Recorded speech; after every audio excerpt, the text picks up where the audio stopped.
Epilogue by a Prioress of the Carmel, which I think means Pauline. A victim of divine love. Many pages of this story, said its writer, will never be read upon earth. It is necessary to repeat and emphasize her words. There are sufferings which are not to be disclosed here below. Our Lord has jealously reserved to himself the right to reveal their merit and glory, in the clear vision where all veils shall be removed. "My God," she cried on the day of her religious profession, "give me martyrdom of soul or body, or rather, give me both the one and the other." And our Lord, who, as she herself avowed, fulfilled all her desires, granted this one also, and in more abundant measure than the rest. He caused the floods of infinite tenderness pent up in his divine heart to overflow into the soul of his little spouse. This was the martyrdom of love so well described in her melodious song. But it was her own doctrine that to dedicate oneself as a victim of love is not to be dedicated to sweetness and consolations. It is to offer oneself to all that is painful and bitter, because love lives only by sacrifice. Ellipsis. And the more we would surrender ourselves to love, the more we must surrender ourselves to suffering. Therefore, because she desired to attain the loftiest height of love, the Divine Master led her thither by the rugged path of sorrow, and it was only on its bleak summit that she died a victim of love. We have seen how great was her sacrifice in leaving her happy home and the Father who loved her so tenderly. It may be imagined that this sacrifice was softened because at the Carmel she found again her two elder and dearly loved sisters. On the contrary, this afforded the young postulant many an occasion for repressing her strong natural affections. The rules of solitude and silence were strictly observed, and she only saw her sisters at recreation. Had she been less mortified, she might often have sat beside them, but by preference she sought out the company of those religious who were least agreeable to her. And no one could tell whether or not she bore a special affection toward her own sisters. Some time after her entrance she was appointed as aide to Sister Agnes of Jesus, her dear Pauline. This was a fresh occasion for sacrifice. Thérèse knew that all unnecessary conversation was forbidden, and therefore she never allowed herself even the least word. "Oh, my little mother," she said later, "how I suffered! I could not open my heart to you, and I thought you no longer knew me." After 5 years of this heroic silence, Sister Agnes of Jesus was elected prioress.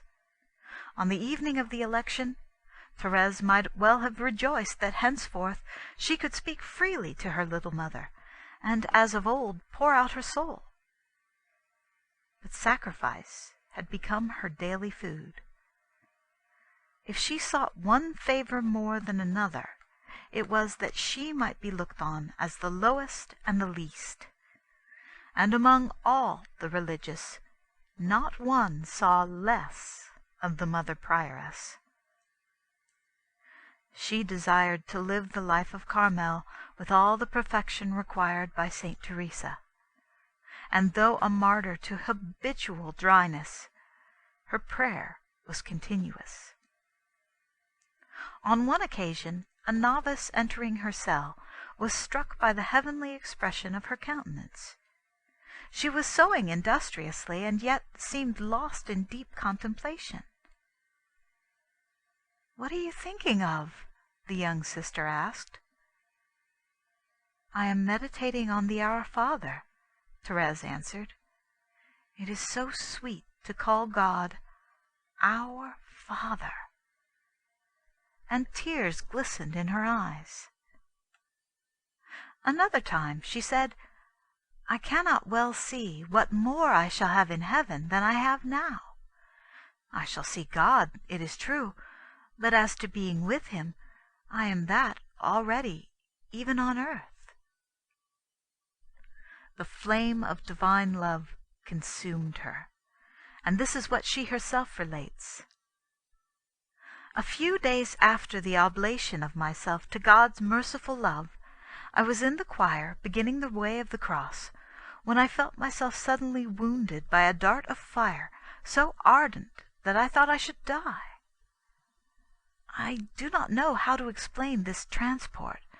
There is no comparison to describe the intensity of that flame. It seemed as though an invisible force plunged me wholly into fire. But oh, what fire! What sweetness!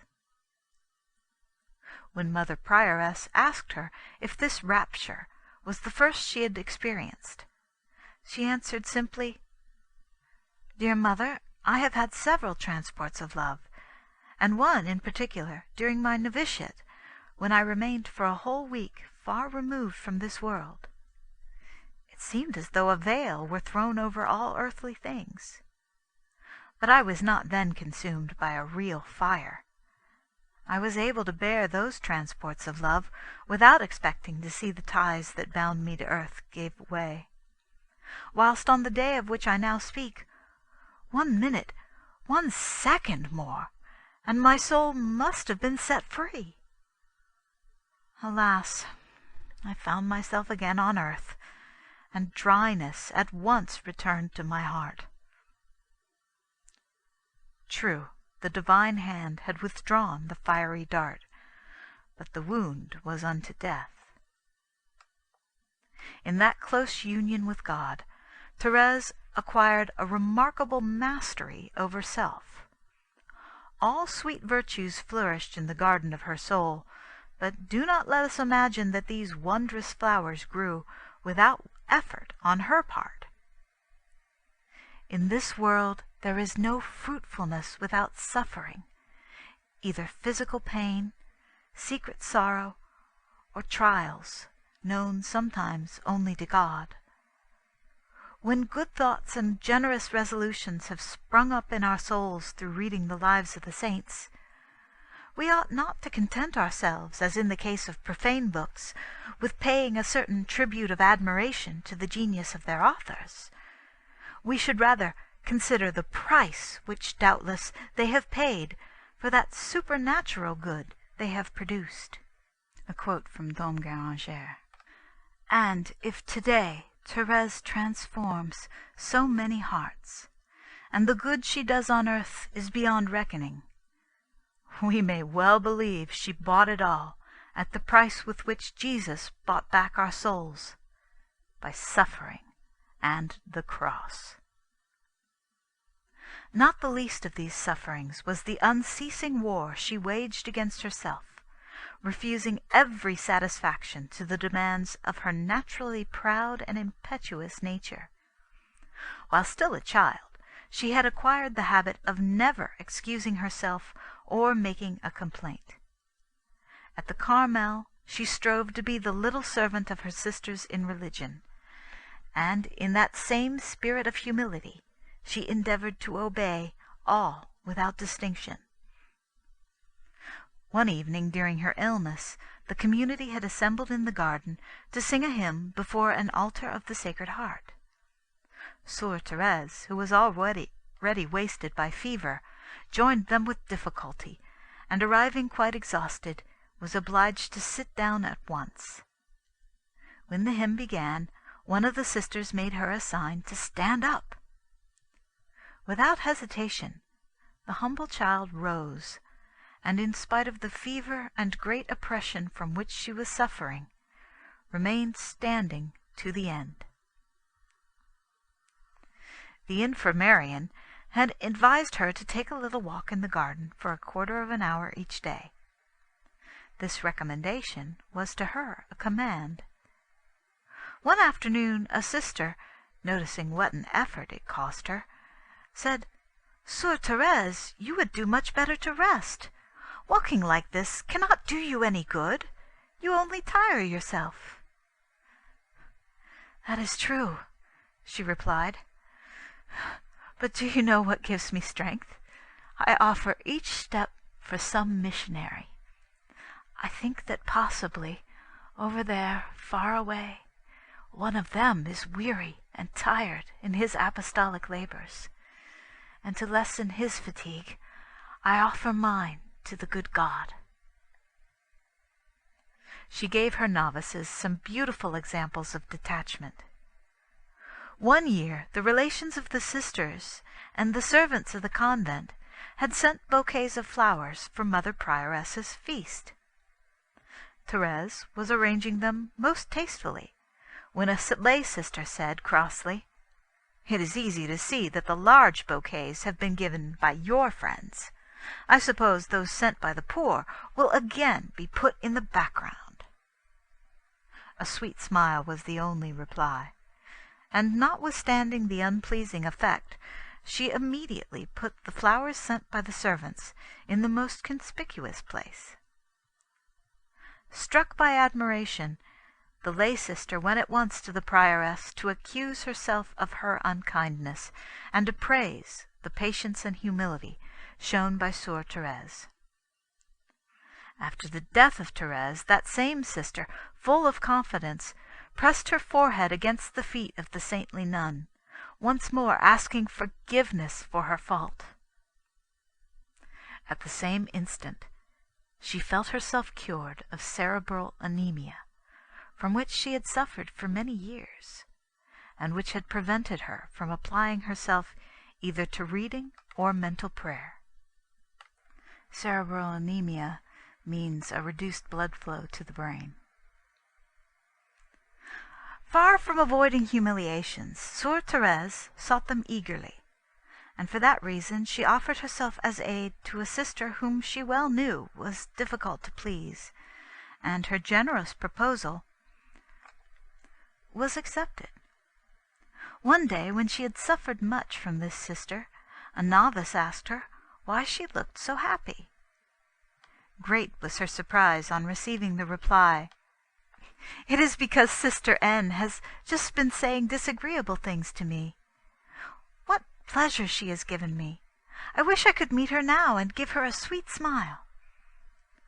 As she was still speaking, the sister in question knocked at the door, and the astonished novice could see for herself how the saints forgive. Sœur Thérèse acknowledged later on she soared so high above earthly things that humiliations did but make her stronger. To all these virtues she joined a wonderful courage. From her entrance into the Carmel at the age of 15, she was allowed to follow all the practices of its austere rule, the fasts alone excepted. Sometimes her companions in the novitiate, seeing how pale she looked, tried to obtain a dispensation for her either from the night office or from rising at the usual hour in the morning. But the Mother Prioress would never yield to these requests. "A soul of such mettle," she would say, "ought not to be dealt with as a child. Dispensations are not meant for her. Let her be, for God sustains her. Besides, if she is really ill, she should come and tell me herself." This was Mother Mary of Gonzaga. She died December 17, 1904, at the age of 71. Mother Agnes of Jesus, Pauline, was at that time prioress. The former, herself of the line of St. Anthony of Padua, recognized in Sœur Thérèse an heroic soul filled with holiness and capable of becoming one day an excellent prioress. With this end in view, she trained her with a strictness for which the young saint was most grateful. In the arms of Mother Mary of Gonzaga, the little flower of Jesus was welcomed to the Carmel, and in those arms she died. Happy, she declared, not to have in that hour as superioress her little mother, in order the better to exercise her spirit of faith in authority. But it was always a principle with Thérèse that we should go to the end of our strength before we complain. How many times did she assist at matins, suffering from vertigo or violent headaches? "I am able to walk," she would say, "and so I ought to be at my duty." And thanks to this undaunted energy, she performed acts that were heroic. It was with difficulty that her delicate stomach accustomed itself to the frugal fare of the Carmel. Certain things made her ill, but she knew so well how to hide this that no one ever suspected it. Her neighbor at table said that she had tried in vain to discover the dishes that she preferred, and the kitchen sisters, finding her so easy to please, invariably served her with what was left. It was only during her last illness, when she was ordered to say what disagreed with her, that her mortifications came to light. "When Jesus wishes us to suffer," she said at that time, "there can be no evading it. And so, when Sister Mary of the Sacred Heart was Procuratrix," that was Marie, "she endeavored to look after me with a mother's tenderness. To all appearances I was well cared for, and yet what mortifications did she not impose upon me! For she served me according to her own taste, which was entirely opposed to mine." Thérèse's spirit of sacrifice was far-reaching. She eagerly sought what was painful and disagreeable as her rightful share. All that God asked she gave him, without hesitation or reserve.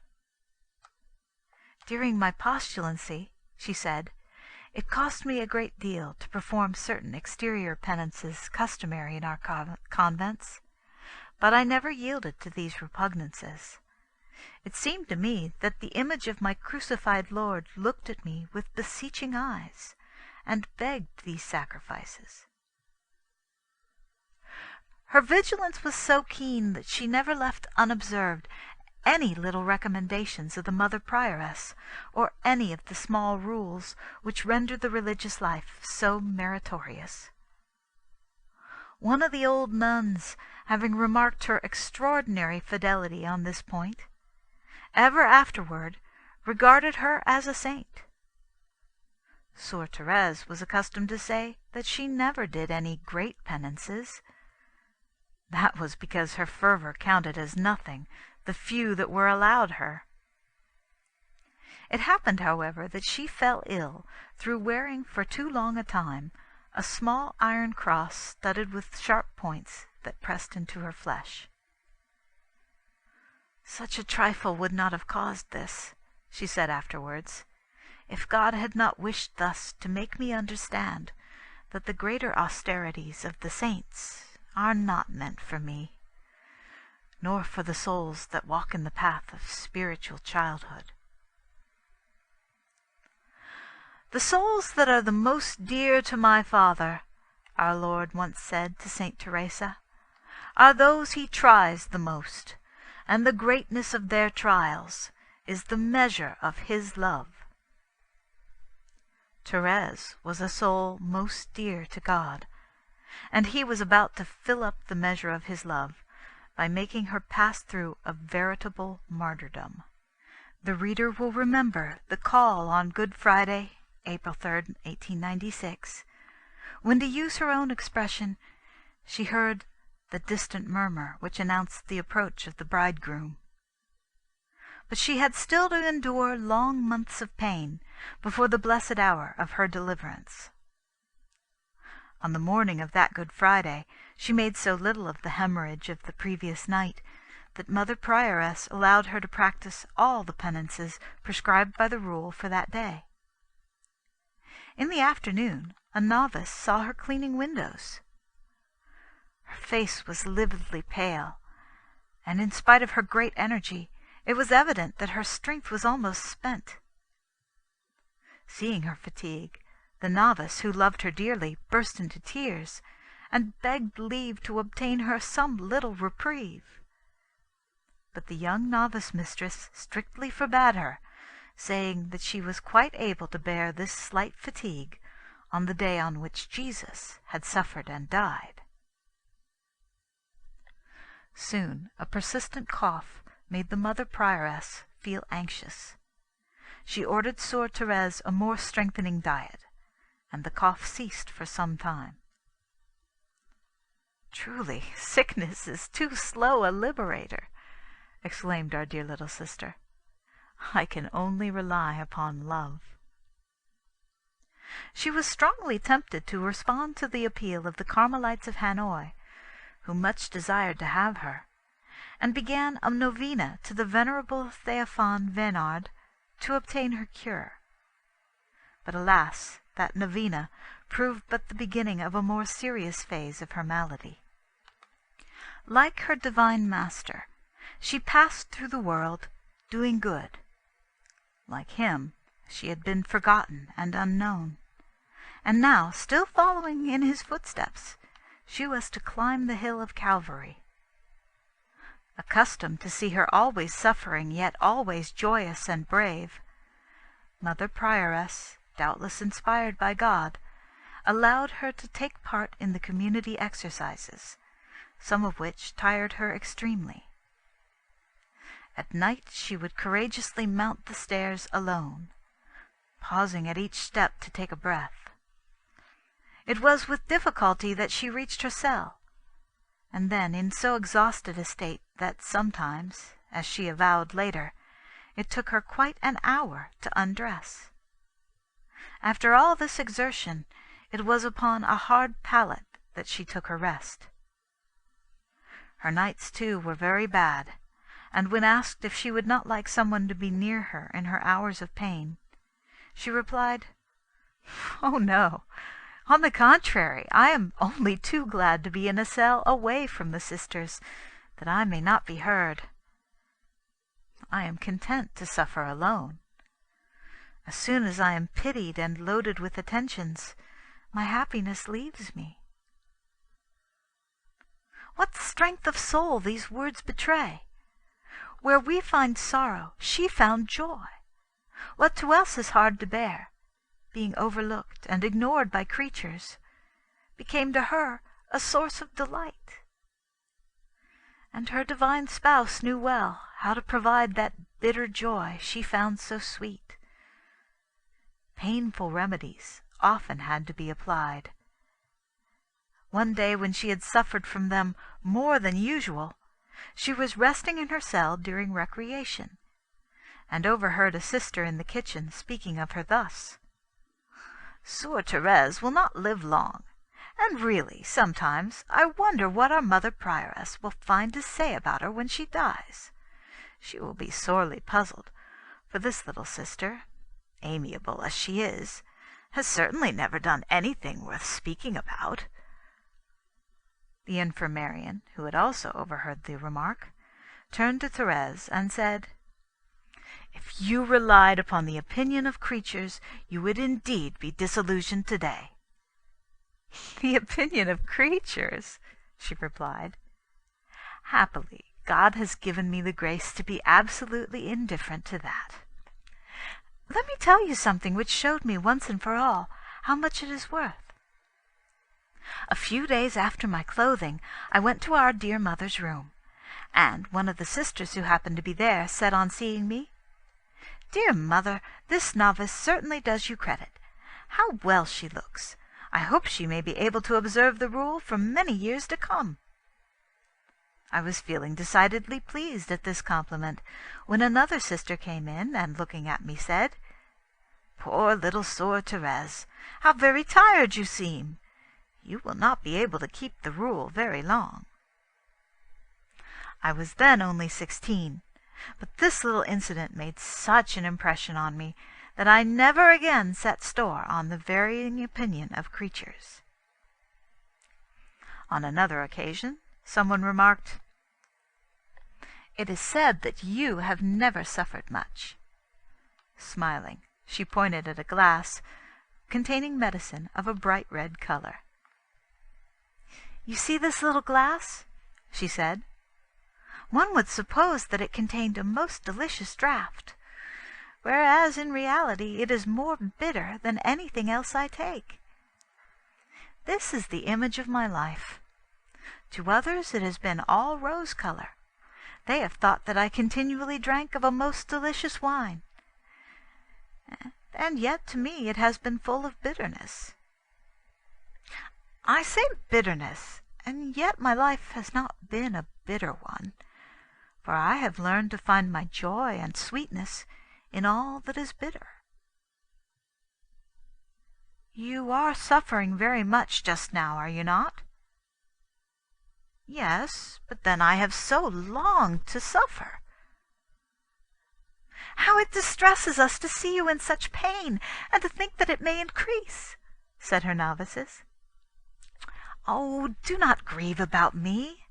I have reached a point where I can no longer suffer, because all suffering is become so sweet. Besides, it is quite a mistake to trouble yourselves as to what I may still have to undergo. It is like meddling with God's work. We who run in the way of love must never allow ourselves to be disturbed by anything. If I did not simply live from one moment to another, it would be impossible for me to be patient. But I only look at the present. I forget the past, and I take good care not to forestall the future. When we yield to discouragement or despair, it is usually because we think too much about the past and the future. But pray much for me, for it is often just when I cry to heaven for help that I feel most abandoned." "How do you manage to not give way to discouragement at such times?"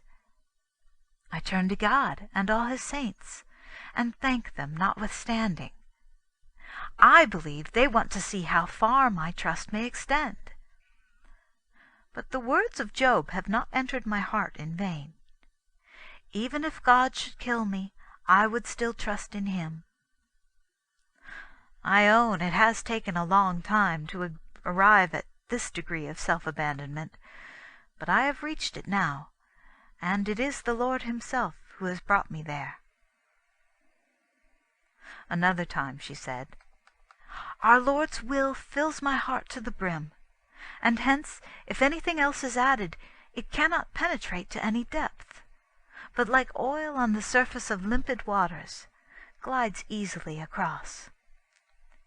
If my heart were not already brimming over, and must needs be filled by the feelings of joy and sadness that alternate so rapidly, then indeed would it be flooded by a wave of bitter pain.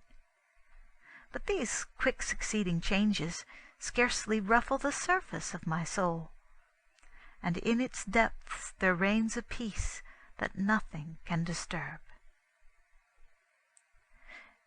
Notes: The Blessed Théophane Vénard was born at Saint Loup, in the Diocese of Poitiers, on the feast of the Presentation of Our Lady, November 21st, 1829.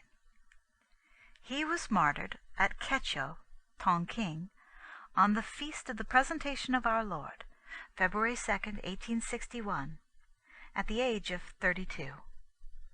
A long and delightful correspondence with his family, begun in his college days and completed from his cage at Quecho, reveals a kinship of poesy, as well as of sanctity and of the love of home, between the two spring flowers. The beauty of his soul was so visible in his boyish face that he was spared all torture during his 2 months in the cage. In 1909, the year in which Thérèse became servant of God by the commencement of the episcopal process, her patron received the honors of beatification. Another child of France, Joan, its martyr maid, whose praises have been sung in affectionate verse by the saints of Saint Loup and Lisieux, was beatified that same year. What the Prioress will say? An allusion to the obituary notice sent to each of the French Carmels when a Carmelite nun dies in that country. In the case of those who die in the odor of sanctity, these notices sometimes run to considerable length. 4 obituary notices issued from the Carmel of Lisieux are of great interest to the clients of Sœur Thérèse, and are in the course of publication at the Orphans' Press, Rochdale. Those of the Carmel's saintly foundress, Mother Geneviève of Saint Teresa, whose death is referred to in Chapter 8, Mother Mary of Gonzaga, the Prioress of Thérèse, Sister Mary of the Eucharist, Marie Guérin, the cousin of Thérèse, Chapter 3, and, most interesting of all, the long sketch, partly autobiographical, of Mother Mary of St. Angelus, Marie Ange, the trophy of Thérèse, brought by her intercession to the Carmel in 1902, where the writer made her acquaintance in the following spring. She became prioress in 1908, dying 18 months later in the odor of sanctity, aged only 28. By the editor, T.N. Taylor. End of Part 1 of the Epilogue.